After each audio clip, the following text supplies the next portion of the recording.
Good morning mga kalabs. For this video magluto ta og balingon. So ayan, tay gimi nga man kog balingon. Gamay ra gud eh. Gamay ra siya unya. Tanga na may og radish. O pwede ra pud dili butang nga radish. Kaya na naman mi sinabawang bangus. So para pantay ang kuan sa kaon.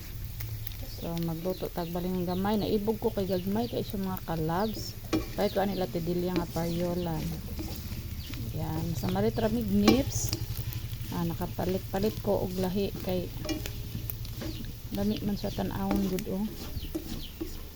Diba gagmay kaayo nung maawaya ni siya ang tong ginabutang sa ganing mga mani.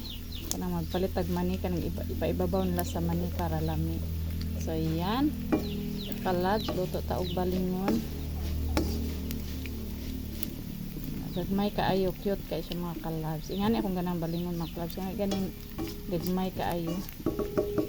Ayan. Thank you for watching mga kalabs. Mamahaw ta ninyong tanan and have a blessed Friday everyone. Thank you for watching.